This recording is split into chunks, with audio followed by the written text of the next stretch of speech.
Da bin ich wieder. Ich weiß nicht, ob diese Sendung heute den einen oder anderen vielleicht nicht bis zum Ende schauen lässt, weil ich mache heute was vielleicht ganz anderes. Ihr kennt ja vielleicht, der eine oder andere kennt die Projekte, die wir machen. Ich bin natürlich immer auch interessiert an das, was in dieser Welt passiert. Das zeigen auch die Projekte und mein ganzes Leben beschäftigt sich eigentlich mit der Betrachtung auch der Zeit, in der ich selber lebe. Und was jetzt gerade passiert in dieser Welt, lässt mich natürlich nicht kalt und kein von euch, glaube ich, lässt das kalt, weil es betrifft uns ja auch die ganze Zeit.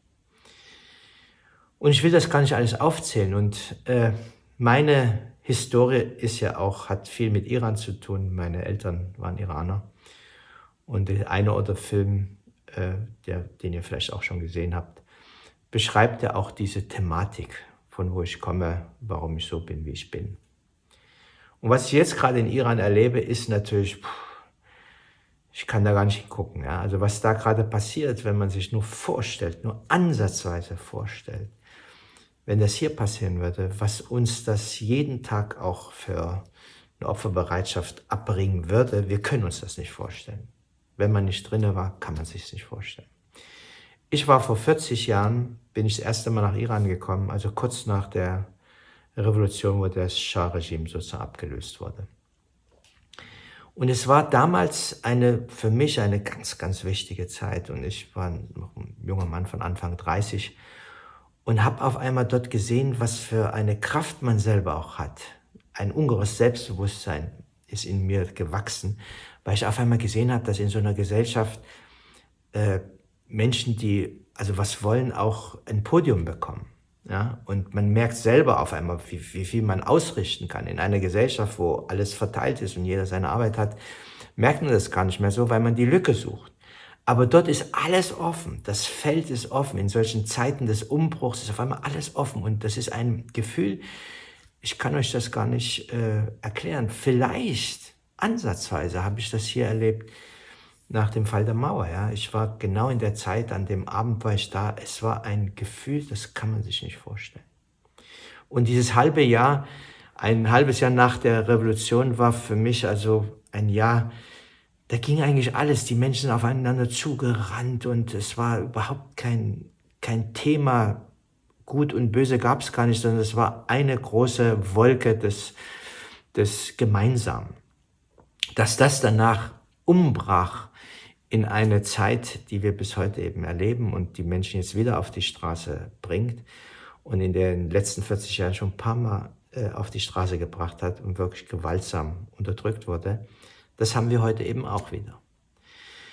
Und es zeigt eigentlich, dass die eine Revolution, der eine Aufbruch eben nicht reicht. Die Freiheit ist etwas, was permanent verteidigt werden muss. Das sehen wir in unserem Land, hier in Deutschland, wir sehen das in der ganzen Welt. Es gibt keinen Augenblick, der dann sozusagen dafür gilt, in die Zukunft zu strahlen. Die Zukunft ist nur da, wenn wir jeden Tag auch dafür letztendlich was tun. Und das merken wir jetzt auch. Und ich muss mich dann selber auch sehen. Ich dachte, diese Art von Demokratie, die wir in Deutschland haben, das ist etwas, was jetzt immer existiert. Nein, die Demokratie hat auch immer eine Gefahr in sich, dass sie über Nacht auf einmal nicht mehr existiert.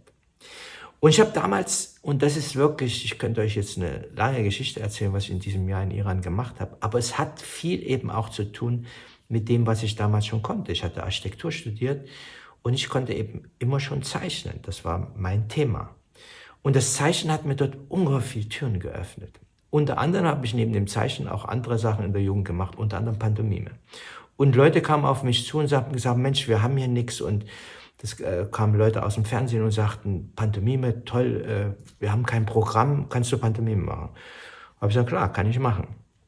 Und habe dann wirklich auch gesellschaftskritische Themen aufgelegt, neben unterhaltsam eben auch gesellschaftskritische. Und das waren 6 kleine Filmchen, die dann auch wirklich gezeigt wurden, die auch in Iran für viel Furore geführt haben, weil die Iraner kannten Pantomime nicht. Aber jetzt kommt der Klick zwischen unserer Serie hier, Sehen und Gestalten.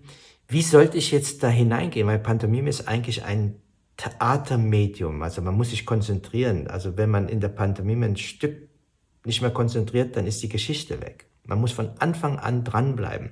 Deswegen ist das Fernsehen eigentlich nicht wirklich das beste Medium für Pantomime. Im Theaterraum ist alles dunkel und die Projektion liegt auf dem Mime und da konzentriert man sich. Aber beim Fernseher, da kann man dann mal weggehen oder ich muss mal was essen gehen oder ich muss mal auf Toilette und dann ist das Stück weg. Man kann es nicht wiederholen. Also habe ich gesagt, wie kann man das eigentlich machen? Und dann habe ich viel mit den Leuten im Studio dann diskutiert. Ich war noch nie im Fernsehstudio und auf einmal lag mir ein ganzes Fernsehstudio zu Füßen und ich konnte dort agieren, wie ich wollte. Und das war für mich schon interessant. Und der Weg, dass ich dort wirklich dieses umsetzen konnte, auch in der Diskussion, waren eben Storyboards. Ich habe also gezeichnet. Ich habe gezeichnet und erstmal die Auflösung des Stückes. Im Theater hat man ja nur einen Blick, man sieht den Mime dort und der macht Pantomime. Und im Fernsehen muss ich natürlich das von verschiedenen Winkeln, ich muss es auflösen in eine andere Bildsprache. Und da haben mir eben diese Zeichnung, die ich hier wieder ausgekramt habe, das ist nichts Dramatisches, aber ich muss euch sagen, dass diese Zeichnung damals zu einer tollen Diskussion geführt haben. Ja, dass wir dann, also die habe ich mehrfach gemacht, ich habe das hier noch gefunden und das waren dann wirklich diese mit kleinen Bemerkungen von mir. Und das haben die Kameraleute und der Regisseur dann in die Hand gekriegt und dann hat sich auch ein bisschen was verändert. Ich werde euch diesen Film von damals zeigen jetzt. Und das Thema ist Freiheit.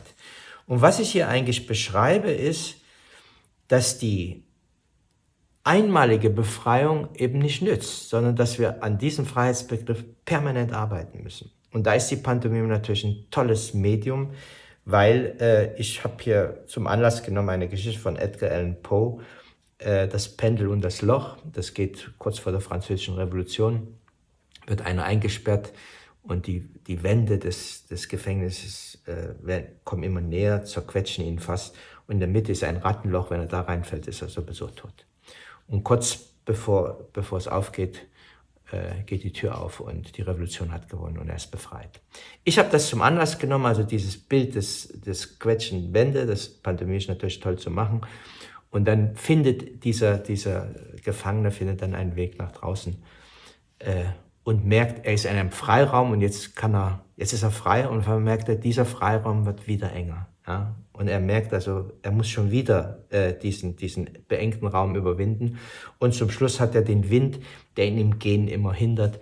Und damit eigentlich gesagt, dass dieser Freiheitsbegriff permanent geschützt und erhalten werden muss.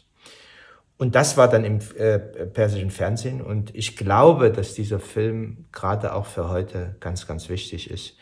Dieser Film ist jetzt 40 Jahre alt. Die Qualität ist dementsprechend.